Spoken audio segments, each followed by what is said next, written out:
주 예수님, 주님을 찬양합니다.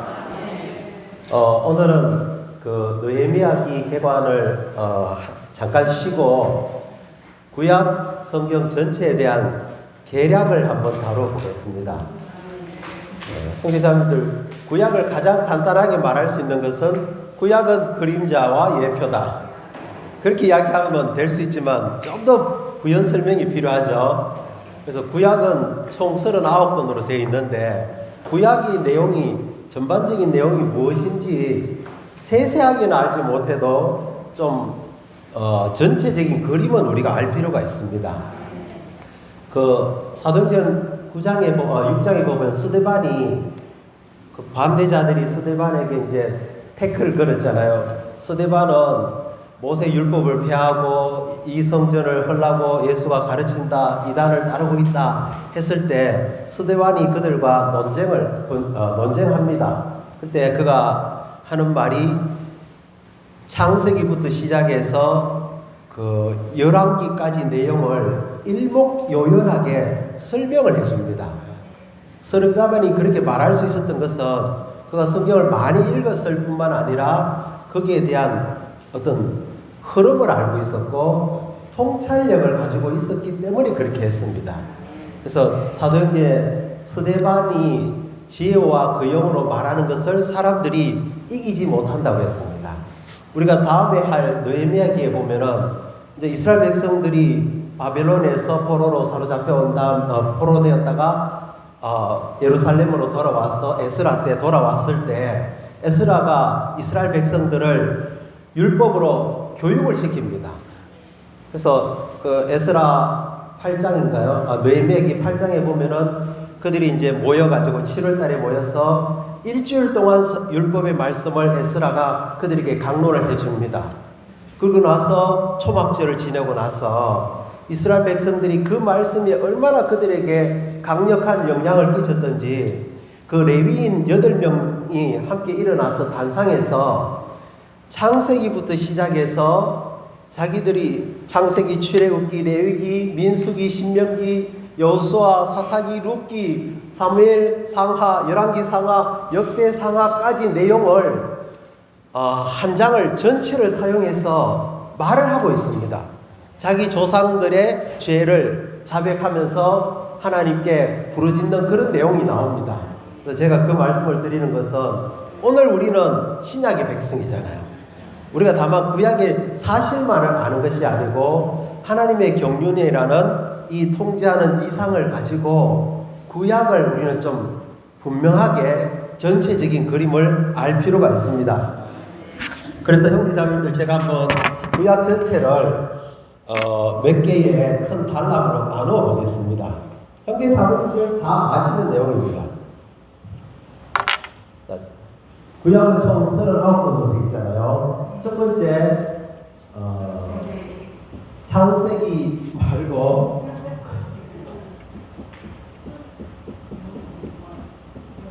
우린 영원전 내용을 하네요. 자, 영원전에는 삼위일 하나님과 그분의 목적이 있죠. 두 번째 구약 성경은 하나님의 창조를 다루고 있습니다. 이 창조는 원초의 창조와 복원된 창조 둘 다를 포함하고 있죠. 그 사이에 무슨 일이 일어나냐면은 사탄의 반역과 우주적인 심판이 있습니다. 그런 다음에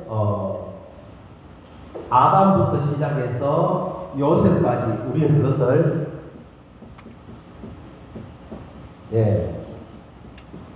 족장대기라고 표현할 수가 있습니다. 아담부터 요셉까지. 그리고 나서 야곱이 이집트로 내려간 다음에 이집트에서 이스라엘 백성들이 처음에는 한 대를 받고 살다가 어떻게 됩니까? 노예 생활을 하지 않습니까? 몇 년 동안 노예 생활을 합니까? 400년을 노예 생활을 하죠. 노예 생활이 끝나면은 모세가 이스라엘 백성들을 구출해냅니다. 그래서 광야에서 40년 동안 생활하죠.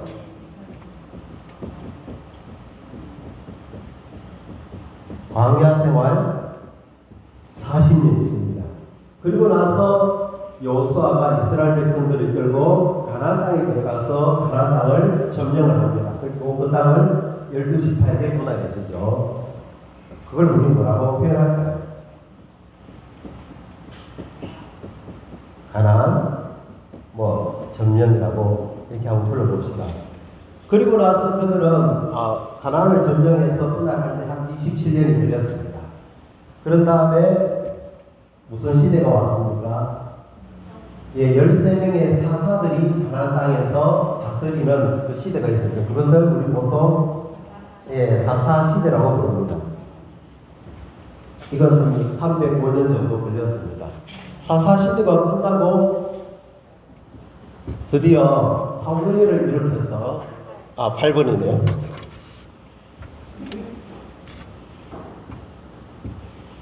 사무엘을 일으켜서 사사 시대를 끝내버립니다. 그리고 다윗을 왕으로 세워서 통일 우린 왕국 시대라고 또 부를 수가 있는 거죠. 다윗, 솔로몬 해서 쭉 이제 통일 왕국이 시작됩니다. 그리고 나서 왕국이 분열이 되죠, 그죠? 뭐라고 표현할까요? 분열 왕국이라고 할까요? 북쪽은 여로보암이 통치하고 11명의 왕이 있습니다. 남쪽은 르호보암이 통치한 11명의 왕들이 있었죠. 그리고 나서 결국은 이 왕국이 바벨론의 포로로 잡혀가죠.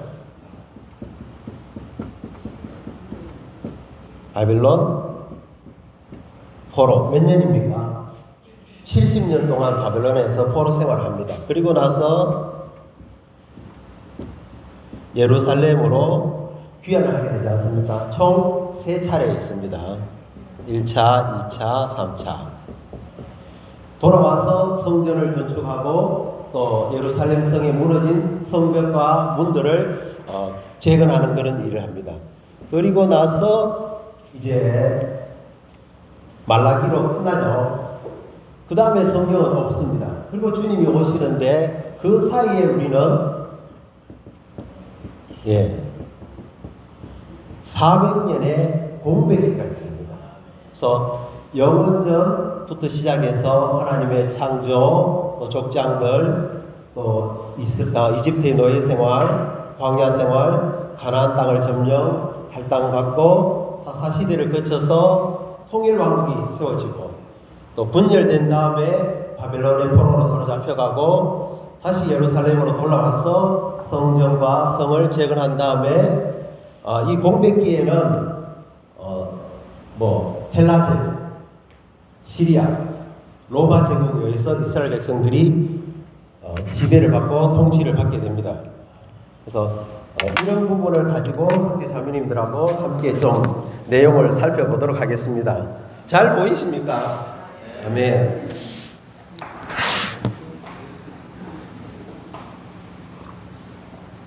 자, 영원전에 누가 계셨습니까? 하나님 계셨죠. 그냥 하나님이 아닙니다. 삼위일 하나님이십니다. 아버지와 아들, 그 영, 신성한 삼일성은 영원부터 영원까지 함께 존재하시고 동시에 존재하시고 서로 안에 거하십니다. 결코 분리될 수 없지만 구분은 되시죠. 이 삼일 하나님이 모든 신성한 계시의 근원입니다. 삼일 하나님 안에 영원전에 뭐가 있었습니까? 그분의 마음에 갈망이 있었죠. 성경은 그것을 하나님의 영원한 경륜이라고 부르는 겁니다. 하나님의 영원한 경륜이 무엇입니까? 하나님 그분 자신을 한 무리의 택한 사람들 안으로 분배하셔서 하나님과 사람이 하나 되어서 하나님이 사람을 통해서 단체적으로 표현되는 겁니다. 그것이 오늘날 그리스도의 몸인 교회이고 장래에는 새 예루살렘으로 완결될 것이죠. 하나님 안에 이러한 영원의 경륜이 있었죠. 자, 그런 다음에 하나님은 이 목적을 따라서 창조를 하셨습니다. 원초의 창조가 있었죠. 모든 것이 질서 있고 아름다웠습니다. 그 원초의 창조의 중심은 하늘에는 누구입니까? 천사들이라고 할 수가 있죠. 그리고 땅에는 영을 가진 생물들이 있었습니다. 그런데 우주 가운데 큰 아주 격변이 일어났죠. 하나님이 창조한 천사장 중에 그 이름이 루시퍼, 아침의 아들, 계명성이라고 부릅니다. 에스겔서 28장과 이사야서 14장을 보면은 그가 자신의 아름다움을 보고 마음이 높아져서 하나님과 동등될 것을 취했습니다. 그래서 5번이나 내가 하나님과 비길 것이다. 내 보좌를 높일 것이다. 지폐 위에 내가 좌정할 것이다. 그래서 그가 천사들을 이끌고 하나님에 대해서 반역을 일으켰죠. 그 결과 어떻게 됐습니까? 우주는 심판을 받게 되는 겁니다. 이것이 바로 사탄의 반역과 심판인 거죠. 그런 다음에 어느 정도 시간이 지났는지는 모릅니다. 하나님은 다시 그분의 원래 목적을 위해서 우주를 복원하는 더 전진된 창조를 했죠. 이 전진된 창조에 걸린 시간은 얼마나 됩니까? 그렇죠. 6일입니다. 그리고 7째 날 하나님이 안식하셨죠. 이 복원된 창조에서 우리가 반드시 기억해야 될 것은 사람인데요. 사람에게 있어서 두 단어를 기억하셔야 됩니다. 뭐죠? 형상, 통치권. 사람을 창조하실 때 하나님의 형상대로 만들었습니다. 하나님을 표현하도록 위한 것이죠. 그리고 그 사람에게 통치권을 주었습니다.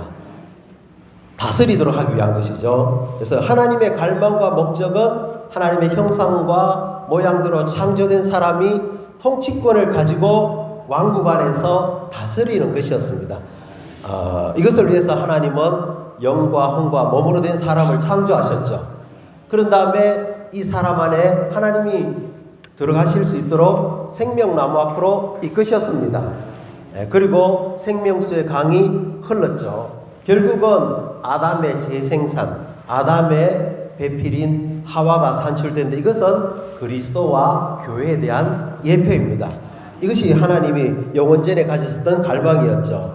자, 그런데 이제 족장들 시대를 한번 봅시다. 족장들 시대의 대표적인 인물을 우리가 한번 나이를 볼까요? 첫 번째 누구입니까? 아담. 뭐 어렵게 생각하실 필요 없습니다. 그 다음 누구입니까? 소극적인 사람은 이야기하지 말고요. 아벨 맞습니다. 그 다음 누구입니까? 에노스. 그 다음 또 누구입니까? 에노. 그 다음 노아. 그 다음 아브라함, 이삭, 야곱, 요셉이죠. 그죠? 그래서 아담 안에서 우리는 하나님의 구속을 볼 수가 있습니다. 범죄했을 때 어린 양을 잡아서 가죽 옷을 입혀서 그에게 입혀주셨지 않습니까? 그것은 그리스도가 우리를 위해서 구속하실 것을 미리 보여주는 그림입니다. 자, 아벨은 하나님의 구속의 길을 취했습니다. 그의 형 가인은 자기 노력으로 산출한 피 없는 제물을 하나님께 드렸지만 아벨은 양을 잡아서 그 기름진 것과 함께 그것을 피를 흘려서 드렸죠. 타락한 사람이 하나님께 나아가기 위해서는 반드시 구속이 필요하다는 걸 알게 되었습니다. 피 흘림이 필요하다는 것을 알고 아벨은 하나님의 구속의 길을 취했죠. 자, 에노스는 뭐 했습니까? 주된 특징이 주의 이름을 불렀습니다. 여호와의 이름을 불렀죠. 왜 그렇습니까? 자신이 깨어지기 쉬운, 부서지기 쉬운 존재라는 것을 깨달았기 때문이었죠. 자, 그런 다음에 에녹은 놀라운 일을 했습니다. 300년 동안 하나님과 동행했지 않습니까? 그 결과는 뭡니까? 휴거되었죠. 300년 동안 하나님과 동행할 때 그 결과는 그가 생명이 성숙해서 휴거된 것입니다. 형제 자매님들, 생명이 성숙해야만 휴거됩니다. 사내아이든 첫열매든 후기 이기는 자든 모든 사람의 특징은 성숙입니다. 반드시 익어야 됩니다. 그렇죠? 그런 다음에 노아는 그 모든 앞선 조상들의 믿음의 어떤 것들을 전수받아서 하나님과 동행할 뿐 아니라 노아의 특징은 시대를 전환하는 일을 했습니다. 방주를 건축해서 구원을 받았을 뿐만 아니라 노아가 8명의 노아의 8명의 가족들은 방주에서 나와서 부활 안에 있는 교회 생활을 시작하는 그림을 예표적으로 보여주고 있습니다. 자, 우리가 잘 아는 아브라함, 믿음으로 하나님 그를 부르셨죠. 그는 믿음으로 의롭게 되었습니다. 또 믿음으로 살았습니다. 그의 믿음의 삶의 주된 특징은 두 가지입니다. 하나는 제단, 하나는 장막 생활을 했습니다. 제단은 하나님만을 위해서 살겠다는 겁니다. 장막은 이 땅에서 세상을 등지고 사는 것이죠. 이 땅에 정착하지 않겠다는 겁니다. 그리고 그는 그의 아들 이삭을 하나님께 번제물로 드릴 뿐만 아니라 가장 놀라운 것은 하나님과 믿음 안에서 교통하는 생활을 했습니다.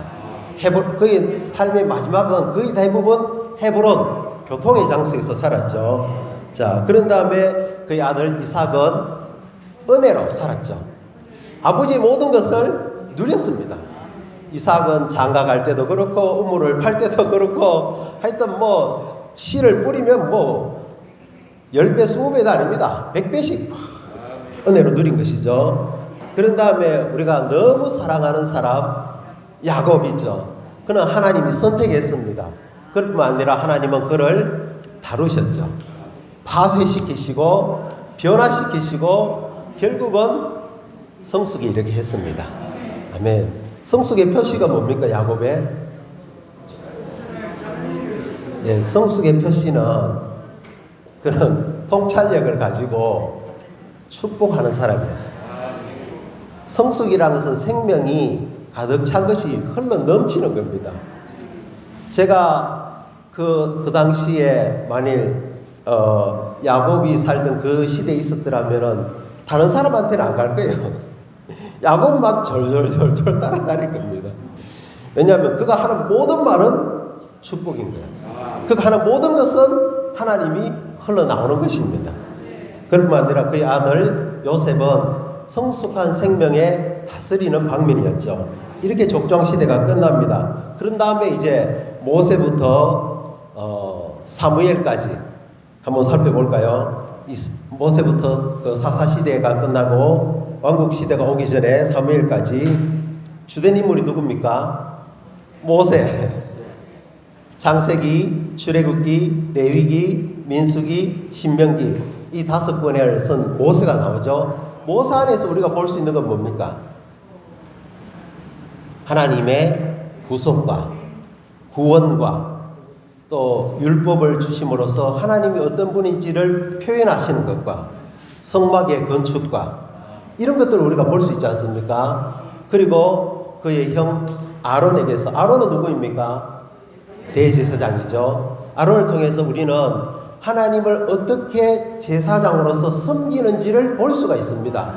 특별히 성막과 제물들을 통해서 번제, 소제, 화목제, 속제제, 속건제 이 기본 5가지 제물에 대해서 요제, 거제, 전제 이걸 통해서 우리는 하나님을 섬기고 누리고 하나님으로 조성되는 길을 볼 수가 있습니다.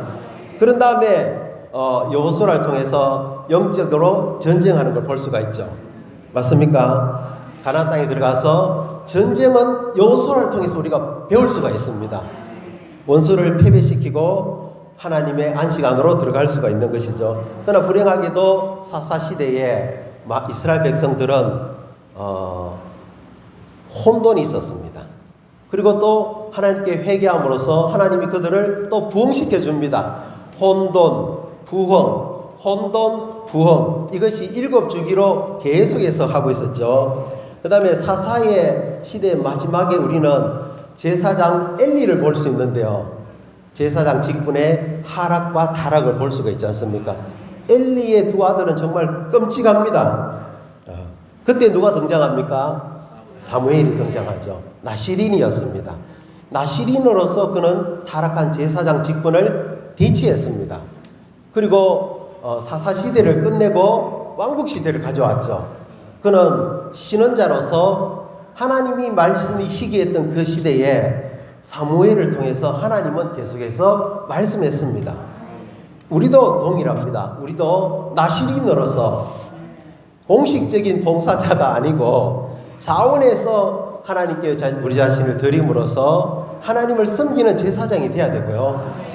신원자들로서 하나님의 말씀을 말함으로 교회를 건축할 필요가 있습니다. 자, 이제 다윗으로 넘어가 봅시다. 왕국이 왔습니다. 자, 여기에서 우린 사울은 제껴 넣읍시다.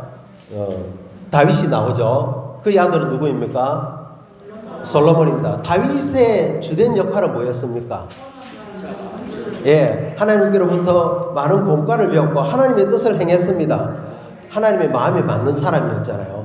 그리고 다윗이 했던 가장 놀라운 것은 성전을 건축할 수 있도록 재료를 준비하면서 왕국을 세운 것입니다. 왕국이 있어야만 성전이 건축될 수가 있는 것이죠. 다윗을 통해서 이스라엘 왕국이 통일되었습니다. 그런 다음에 그의 아들 솔로몬, 그가 성전을 건축했죠. 솔로몬은 정말 지혜로운 사람이었지만 하나님을 사랑하는 사람이었지만 그의 지혜를 마치 사탄이 자기의 지혜를 부패시킨 것처럼 솔로몬도 그의 지혜를 부패시켰습니다. 그는 이방 여자들을 많이 둠으로써 정욕에 빠져서 결국은 우상 숭배에 가게 되죠. 그 결과 이스라엘 왕국은 분열되게 되는 것이죠. 북쪽은 아까 제가 말씀드렸습니다. 여로보암이 다스렸죠. 여로보암의 악이 뭡니까? 여로보암은 단과 베델에 금송아지를 두면서 분열을 일으킨 자들입니다. 분열을 일으켰고 그는 변절한 자입니다. 하나님을 완전히 저버렸죠. 여로보암의 죄가 그 다음 북쪽 이스라엘 왕국의 왕들 사이에서 계속해서 반복되고 있습니다. 그렇죠, 그죠? 그리고 솔로몬의 아들 르호보암, 르호보암에 대해서 한마디만 말씀드릴게요. 르호보암이 자기 아버지 솔로몬이 죽고 난 다음에 나이가 많은 솔로몬의 그 신하들에게 내가 어떻게 할까요? 물었을 때 백성들에게 너무 억압하지 말고 그들을 너무 부려먹지 말고 이렇게 하면은 왕을 따를 겁니다. 근데 그 말을 듣지 않고 그는 자기 부류의 젊은 사람들의 말을 듣고는 솔로몬 때보다 더 강력하게 다스려야 됩니다. 결국은 솔로몬의 신하인 르호보암이 반역을 일으키잖아요. 그래서 공부를 배워야 됩니다. 그래서 여로보암은 그 솔로몬의 은혜를 입었던 솔로몬의 그 타락의 결과로 분열이라는 결과를 맞게 되는 것이죠. 그러고 나서 북쪽에 19명의 왕, 남쪽에 19명의 왕들 쭉쭉쭉쭉 이어내려져 가다가 결국은 북쪽 이스라엘 왕국은 아시리아에 의해서 멸망당합니다. 형제자매들, 성경에 아시리아 자주 나오잖아요. 아시리아라는 나라는 잔인한 나라입니다. 이 사람들은 어느 도시에 가잖아요. 쑥대밭을 만들어버립니다. 다 죽여버립니다. 껍데기를 홀라당 벗겨가지고 잔인하게 사람들을 죽이고요. 민족 말살 정책을 펴니다. 그래서 이쪽에 있는 사람들을 다른 데로 흩어버리고 저쪽에 있는 사람들을 이쪽으로 옮기죠.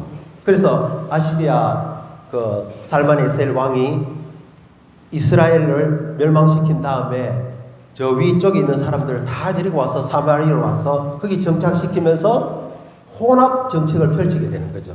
결국 이것이 에스라, 느헤미야 이때 이스라엘 백성들이 성전과 성을 재건할 때 반대했던 자들이 누구냐면은 다 그들입니다.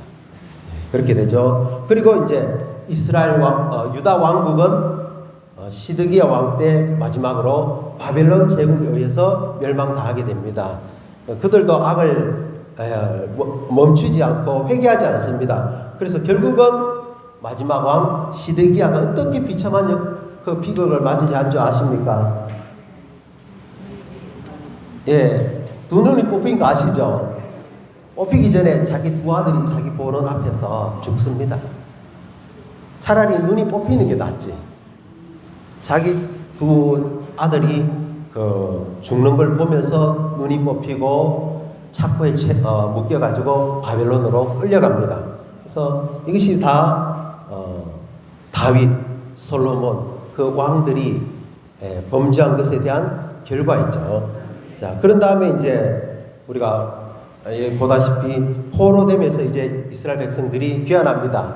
사실 여호야김 왕 때 바벨론이 1차 이스라엘을 침략합니다. 그게 아마 주전 606년입니다. 그때 사로잡히가 한 사람이 누구냐면 다니엘.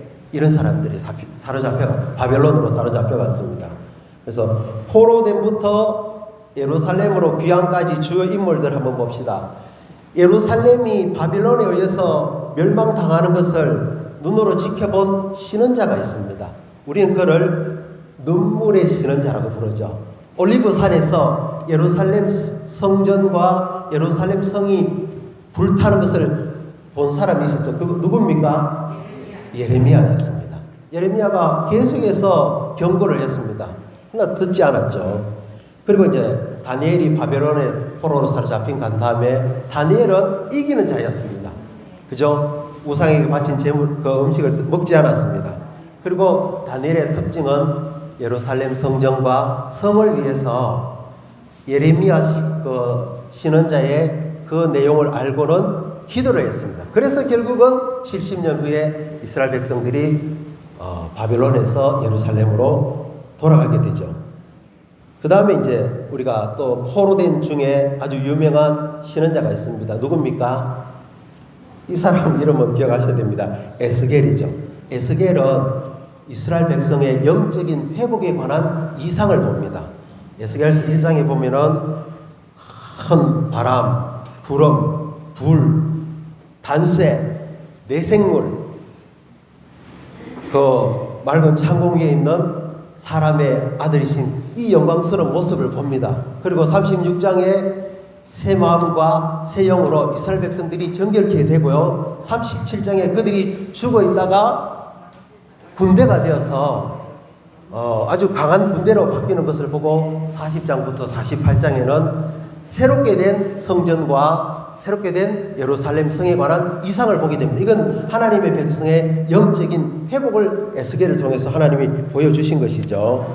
아멘. 그런 다음에 이제 고레스 왕 때 바벨론에서 스룹바벨의 인도하에 예루살렘으로 돌아옵니다. 요걸 좀 말씀을 드려야 되겠는데요. 고레스가 페르시아의 왕입니다. 그토록 강력했던 바벨론 제국을 페르시아의 이 고레스가 멸망시키는데요. 우리 역사를 보면요, 바벨론 성은 난공불락의 강력한 성입니다. 길이가 우리 새 예루살렘은 2,400이지만 그 당시에 바벨론 성은 29km, 성 높이만 24m, 폭만 30m 정도가 되고요. 가운데 강이 흐릅니다. 그래서 적군이 와도 물이 흐르기 때문에 굶어 죽지 않습니다. 20년 동안 먹을 양식을 그렇게 쌓아둡니다.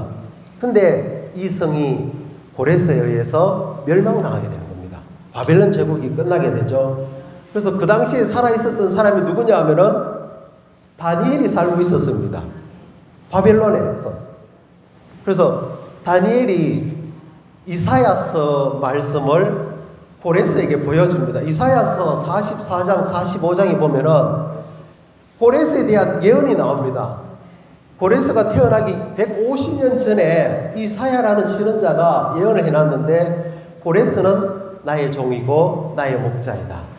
그가 이 바벨론을 멸망시킬 것이고 그가 내 백성을 예루살렘으로 돌아가게 할 것이다. 고레스가 이걸 읽었을 때 충격이 되지 않았겠습니까? 아마 이런 이유로 고레스가 예루살렘으로 돌아가라고 조서를 내렸을 것입니다. 할렐루야.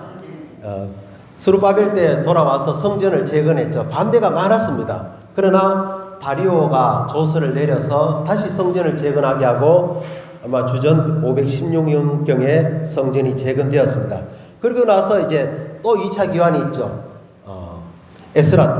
에스라가 이스라엘 백성들과 함께 또 돌아오게 됩니다. 그리고 나서 느헤미야 때 아닥사스다 왕의 술 시종드는 이 느헤미야가 예루살렘에 대한 소식을 듣고 성벽이 무너지고 성문이 다 불탔다는 소식을 듣고는 4개월 동안 금식하고 기도하다가 아닥사스다 왕에게 요청합니다. 아닥사스다 왕은 에스드의 남편 아하수에로 왕의 아들입니다. 그게 요청해서 나를 예루살렘에 보내주십시오. 가서 무너진 성벽을 다시 재건하겠습니다. 그 당시에 당시에 술 맡은 그 왕의 술을 이렇게 담당하는 시정은 그냥 하찮은 직업이 아닙니다. 왕이 가장 좋아하는 사람이 누군지 압니까? 술친구입니다. 권력이 대단한 사람입니다. 그렇기 때문에 그걸 허락해 주는 거죠. 어쨌든 간에 느헤미야가 돌아와서 성전을 재건하게 되는 겁니다. 그리고 나서 이제 이스라엘 백성들은 약 한 200년 동안 페르시아의 지배를 받습니다. 그러나 그 페르시아 강력한 나라도 알렉산더 대왕에 의한 헬라 제국에 의해서 멸망당합니다. 그래서 헬라 제국이 또 이스라엘을 통치합니다. 그 알렉산더 왕이 두로와 시돈 바닷가 있죠? 이스라엘의 저 북쪽에 두로와 시돈을 쳤을 때 이스라엘이 도와주지 않습니다. 군사물자를 보내주지 않습니다. 괘씸해가지고 알렉산더 대왕이 군대를 이끌고 쫙 옵니다. 예루살렘을 완전히 멸망시키려고 왔을 때 그때 그 나이든 제사장이 알렉산더 대왕을 아주 이렇게 극진히 환영한 다음에 알렉산더 대왕이 성전에 들어가서 그 무슨 성경을 보여주냐면은 다니엘서를 보여줍니다. 다니엘서 8장에 그 뭐 순양, 순념서 이야기가 나오죠. 순양이 있는데 뿔이 2개인데 이거는 페르시아 제국입니다. 메데 페르시아. 근데 서쪽에서 온 순념소가 뿔이 하나 있는데 확 박아가지고 순념소를 완전히 박살내고 난 다음에 이 뿔이 또 갑자기 꺾입니다. 그리고 4개의 작은 뿔이 나옵니다. 헬라 제국이 4명의 왕으로 나눠지는 것인데 이거를 그 다니엘서 8장에 헬라 제국이라고 이야기하면서 알렉산더 대왕에 대해서 해석을 해줍니다. 천사가. 그 이야기를 그 내용을 알렉산더가 읽고는 예루살렘을 파괴하지 않고 돌아갑니다. 그리고 종교의 자유를 주고 세금도 감면해주고 어떤 그런 사건이 있습니다. 알렉산더 대왕이 주 예수님 시간이 많이 갑니다. 한 개 더 이야기할게요. 알렉산더 대왕이 고레스의 무덤에 갔습니다. 보통은 다 어떻게 하냐면 파괴시키고 다 도구를 합니다. 근데 고레스가 무덤에 비석을 하나 세워놨습니다. 그 내용이 뭔지 아십니까? 내가 이 제국을 얻었다. 그런데 내 무덤을 제발 파괴하지 말아라. 내가 죽고 나면은 또 다른 통치자가 와서 내 무덤을 파괴할 것이다. 그도 다음에 다른 통치자에 의해서 자기 무덤이 파괴될 것이니까 내 무덤을 파괴하지 말아라. 그러니까 알렉산더가 자기 겉옷을 벗어서 무덤에다 덮여줍니다. 그래서 고레스의 무덤은 파괴되지 않고 아직까지 남아 있습니다.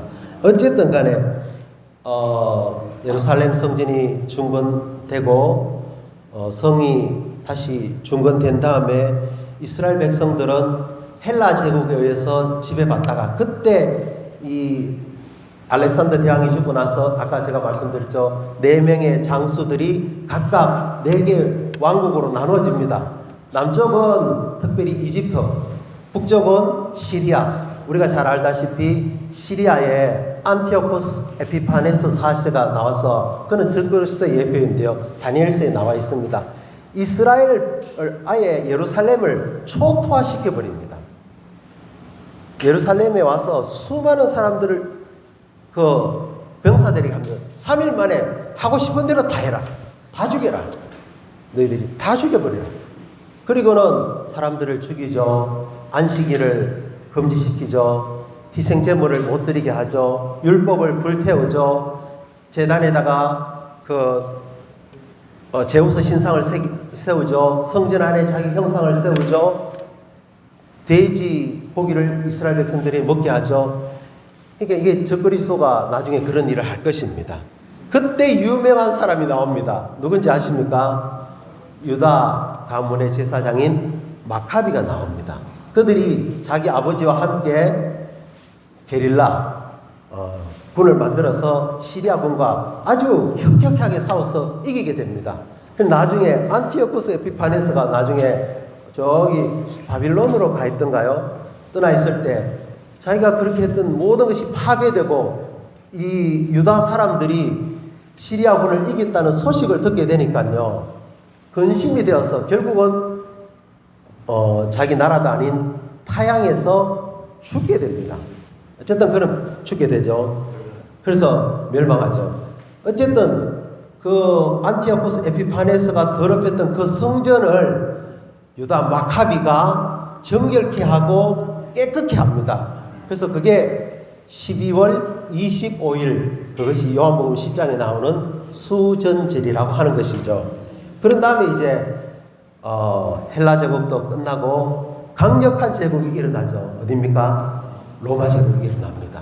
로마 제국이 일어나서 로마에는 이렇게 세 명의 삼두 정치가 있었는데 그 중에 옥타비아누스라는 사람이 있었는데 그가 결국은 정권을 잡고 아우구스투스 존귀한 자라는 이름을 가지고 로마의 황제가 되고요. 그때 누가 출생합니까?